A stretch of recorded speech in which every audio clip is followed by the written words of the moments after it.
వాళ్ళు చూసుకోగలే సిచ్యువేషన్ మనం ఏర్పడాలని కోరుకుంటా ఈ ప్రహరీ గోడలు నిర్మాణం చేయాలని కోరుకుంటున్నాను. ధన్యవాదాలు అధ్యక్ష. మిరియాల శిరీషాదేవి గారు. ధన్యవాదాలు అధ్యక్ష.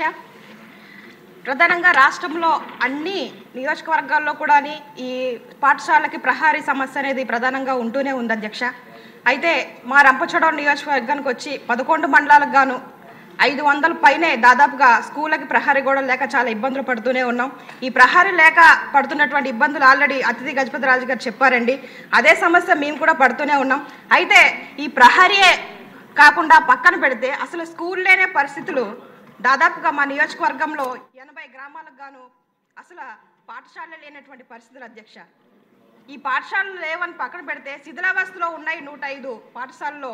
మొత్తం ఉన్నటువంటి పాఠశాలలో పెచ్చులుగా పిల్లల మీదే పడిపోయి ఏ క్షణం ఏమవుతుందో అని తల్లిదండ్రులు భయపడుతూ పాఠశాలకు మా పిల్లల్ని పంపాలా వద్దా, ఒకవేళ పాఠశాలకు వెళ్తే పరిస్థితులు ఎలా ఉంటాయో, మాతో పాటే మా బిడ్డలు కూడా ఈ వ్యవసాయమో కూలి పని చేసుకొని బ్రతుకుతారని చాలామంది తల్లిదండ్రులు స్కూళ్ళకు పంపకుండా పిల్లల్ని ఇంటి దగ్గర పెట్టుకున్నటువంటి పరిస్థితులు ఈ స్కూళ్ళు పాడవడం వల్ల జరుగుతున్నాయి అధ్యక్ష. స్వయంగా మేము చూస్తూనే ఉన్నాం అధ్యక్ష.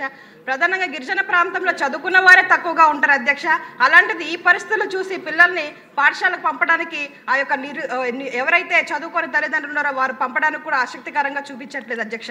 ఇక గత ప్రభుత్వంలో చూస్తే వైసీపీ ప్రభుత్వం నాడు నేడు పేరుతో ఉన్నటువంటి పాఠశాలను కాస్త కూల్చేసి ఆ పిల్లల పాఠాలకు చెప్పుకోవడానికి కానీ లేకపోతే విద్యను బోధించడానికి కానీ అభ్యసించడానికి కానీ లేనటువంటి పరిస్థితులు అధ్యక్ష.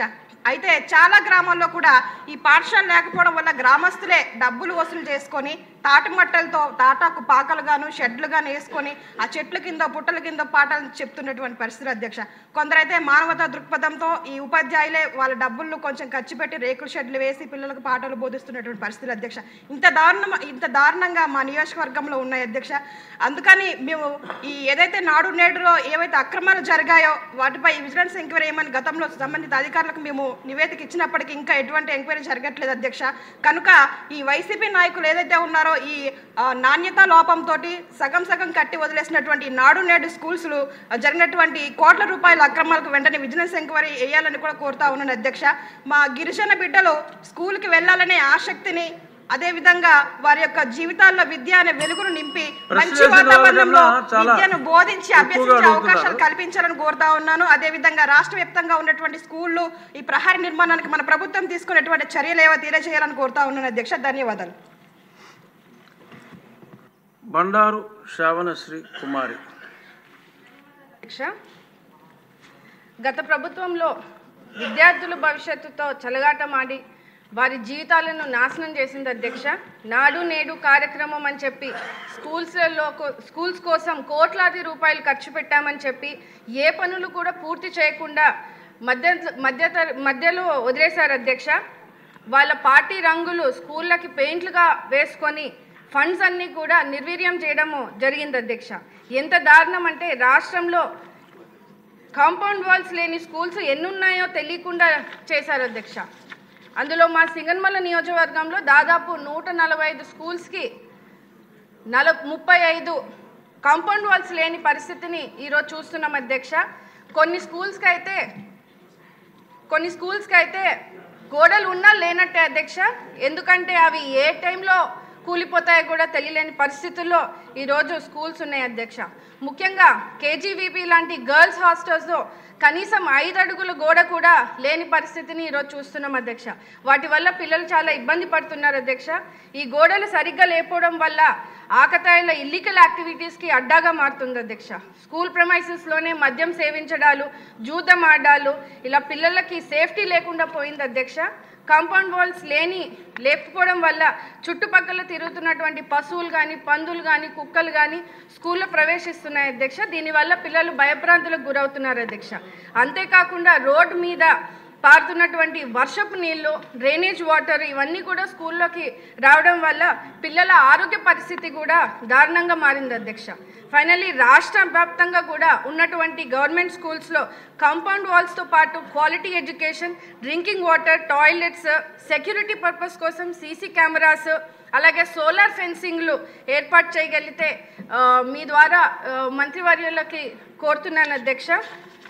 అదేవిధంగా గవర్నమెంట్ స్కూల్స్లో బేసిక్స్ నెసెసిటీస్ లేకపోవడం వల్ల డ్రాప్అవుట్స్ కూడా ఎక్కువ అవడం జరిగింది అధ్యక్ష. దేశ చరిత్రలోనే మొట్టమొదటిసారిగా భారీగా మనకి మెగా పేరెంట్ టీచర్ మీటింగ్ పెట్టి విద్యార్థుల తల్లిదండ్రుల ద్వారా సమస్యలు తెలుసుకునేందుకు కృషి చేస్తున్నటువంటి మన ముఖ్యమంత్రి వర్యులు నారా చంద్రబాబు నాయుడు గారికి, అలాగే మన లోకేష్ అన్న గారికి అభినందనలు మీ ద్వారా తెలియజేస్తూ రాష్ట్ర వ్యాప్తంగా ఉన్నటువంటి ఈ కాంపౌండ్ వాల్ సిబ్బంది లేకుండా సరిపైన సౌకర్యాలు అందించాలని కోరుతున్నాను అధ్యక్ష. పల్లె సింధూరారెడ్డి, మీరు చెప్పిన దాన్ని అదే కుక్కలో పందులు కాకుండా కొత్త విషయం ఉంటే చెప్పండి. థ్యాంక్ యూ అధ్యక్ష. విద్యారంగంలో ప్రక్షాళన తీసుకురావాలని మంచి ఉద్దేశంతో సమూలమైన సమగ్రమైన మార్పులు తీసుకొస్తున్న మన మంత్రివర్యుల్ని మనస్ఫూర్తిగా అభినందిస్తున్నాను సార్. ముందుగా పుట్టపర్తి నియోజకవర్గంలో sir primary schools, upper primary school, model school, ZP schools, ఇంకా కేజీబీబీ ఇవన్నీ కలుపుకొని 319 ఉన్నాయి సార్ మాకు. ఇందులో 57 వాటికి కాంపౌండ్ వాళ్ళు సక్రమంగా లేవు సార్. మీ ద్వారా మంత్రివర్యుల్ని దీనికి ఫండ్స్ కేటాయించి దీని నిర్మాణానికి హెల్ప్ చేయమని కోరుతున్నాను సార్. అలాగే గత ప్రభుత్వంలో నాడు నేడు కింద చాలా పనులు చేపట్టారు సార్. అందులో చాలా వరకు అసంపూర్ణంగా ఉండిపోయాయి. చాలా వరకు సిమెంట్ అందుబాటులో రాలేదు అని చెప్పి ఇంకా ఫండ్స్ రిలీజ్ చేయకపోవడంతో చాలా వరకు ఆపేశారు సార్. వీటిని ఏమన్నా పునర్ప్రారంభించే పనులు ఏమన్నా ప్రభుత్వం చేపడుతుందా అనేది ఒక ప్రశ్న సార్. అలాగే మా పుట్టపర్తి నియోజకవర్గంలో సార్ దాదాపు 106 స్కూళ్ళకి రూఫ్ లీకేజెస్ ఇంకా ఎక్స్ట్రా క్లాస్ రూమ్స్ అవసరం ఉండేటివి కొన్ని ఉన్నాయి సార్. అలాగే ఈ మధ్యాహ్న భోజనం పథకం కోసం కిచెన్ షెడ్స్ లేనివి 14 ఉన్నాయి సార్. అలాగే ఆర్ఓ ప్లాంట్స్ లేని స్కూళ్ళు 38, టాయిలెట్స్ అవసరం ఉన్న స్కూళ్ళు 11 ఉన్నాయి సార్. వీటికి కూడా ఫండ్స్ కేటాయించమని మీ ద్వారా మంత్రివారిని కోరుతున్నాను సార్. దీనికి కావాల్సిన డీటెయిల్స్ మీ ద్వారా మంత్రివారికి పంపుతున్నాను సార్. Thank you. మంత్రి గారు నారా లోకేష్ గారు. అధ్యక్ష, రే అదితి గజపతిరాజు గారు, బండారు శ్రావణి గారు, శిరీష గారు, సింధూరారెడ్డి గారు ఈరోజు ఈ ప్రహరీ గోడల గురించి మారటం జరిగింది అధ్యక్ష. ఇక్కడ చాలా స్పష్టంగా 3 విషయాలు చెప్పదలుచుకున్నాను. ఈ ప్రహరీ గోడలు మొత్తం పూర్తి చేయాలంటే దాదాపు 3,000 కోట్ల రూపాయలు రాష్ట్ర ఇప్పుడు అవసరం ఉంటుంది అధ్యక్ష.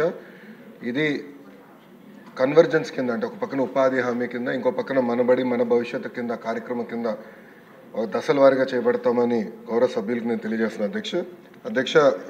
మన అదితి గజపతిరాజు గారు చాలా స్పష్టంగా డ్రగ్స్ గురించి కూడా ప్రస్తావించడం జరిగింది అధ్యక్ష. దాంట్లో ఇప్పుడు డ్రగ్స్ వద్దు బ్రో అన్న క్యాంపెయిన్ మన ప్రభుత్వం చేపడతాం జరిగింది అధ్యక్ష. ఈగల్ అని పోలీసులు అధికారులతో ఒక సంస్థ ఏర్పాటు చేసి ప్రతి పాఠశాలలో కంపల్సరీగా ఈగల్ క్లబ్స్ అనేది ఏర్పాటు చేస్తాంతో పాటు విద్యార్థుల చైతన్యం తీసుకొస్తూ డ్రగ్స్కి ఎందుకు దూరం ఉండాలి, ఒక డ్రగ్స్ వల్ల వాళ్ళే కాదు ఒక తరం ఎట్లా నాశనం అవుతుంది అనేది చెప్పేదానికి కార్యక్రమాలు చేపడుతున్నాం అధ్యక్ష. ఇది అన్ని పాఠశాలలకి కాలేజీలు కూడా మన ఇన్స్ట్రక్షన్స్ పాస్ చేసాం అధ్యక్ష. ఇప్పుడు 10వ తరగతి అదేవిధంగా మనకి ఇంటర్ బోర్డ్ ఎగ్జామ్స్ ఉన్నాయి కనుక ఇది పూర్తయిన తర్వాత మళ్ళీ అది యాక్టివేట్ చేస్తామని గౌరవ సభ్యులకు నేను తెలియజేస్తున్నాను అధ్యక్ష. అంతేకాకుండా అధ్యక్ష, ప్రధానంగా మనం చూస్తే ఇన్ఫ్రాస్ట్రక్చర్ పైన కూడా గడిచిన పేరెంట్ టీచర్ మీటింగ్లో స్టార్ రేటింగ్ అనేది ఏర్పాటు చేశారు అధ్యక్ష. ఒక పక్కన ఇన్ఫ్రాస్ట్రక్చర్ పైన, ఇంకో పక్కన ఎడ్యుకేషన్ అవుట్కమ్స్ పైన, రెండింటిపైన ఏర్పాటు చేసి ఈరోజు కూడా నేను రివ్యూ చేసినప్పుడు ఏ పాఠశాలలో అయితే 1 స్టార్ 2 స్టార్లోనే అంటే బేసిక్ ఇన్ఫ్రాస్ట్రక్చర్ ఎక్కడైతే లేదో ముందల అదంతా అప్గ్రేడ్ చేయాలనే లక్ష్యంతో మన ప్రభుత్వం పనిచేస్తుందని గౌరవ సభ్యులు నేను తెలియజేస్తున్నాను. పెద్ద సభ్యులు అన్నట్టు leak proof buildings, basic benches, fresh paint of మన కోట్ ఆఫ్ పెయింట్, టాయిలెట్స్, తాగునీరు, బేసిక్స్ ముందర ఫోకస్ చేయాలనే లక్ష్యంతో మన ప్రభుత్వం ఈ కార్యక్రమం చేపడుతుందని గౌరవ సభ్యులు తెలియజేస్తున్నారు అధ్యక్ష. ఎటువ ఈరోజు సాయంత్రం గౌరవ సభ్యులందరితో కూడా ఒక సమావేశం ఏర్పాటు చేసుకున్నాం అధ్యక్ష. గత ప్రభుత్వం 117 జీవోని తీసుకొచ్చి ప్రభుత్వ విద్య పిల్లలకి, అది నిరుపేద కుటుంబాలకి దూరం చేసిన విషయం మన అందరికీ తెలిసిన విషయమే. గత ప్రభుత్వ చేతకాంతనం వల్ల ప్రభుత్వ పాఠశాలలో దాదాపు 12 లక్షల మంది విద్యార్థులు తగ్గిపోయారు అధ్యక్ష. 12 లక్షల మంది విద్యార్థులు తగ్గిపోతాం జరిగింది అధ్యక్ష. అందుకే దానికి ఒక ఆల్టర్నేటివ్ ఏర్పాటు చేయాలని దానిపైన ప్రజాప్రతినిధులతో చర్చించి, అదేవిధంగా పక్కన సంఘాలతో కూడా ఒక రౌండ్ చర్చ జరిగింది అధ్యక్ష. ఆల్టర్నేట్ పైన కూడా మేము చర్చిస్తాం జరుగుతుంది. ఇంతేకాకుండా అధ్యక్ష, ఏదైతే ఇన్కంప్లీటెడ్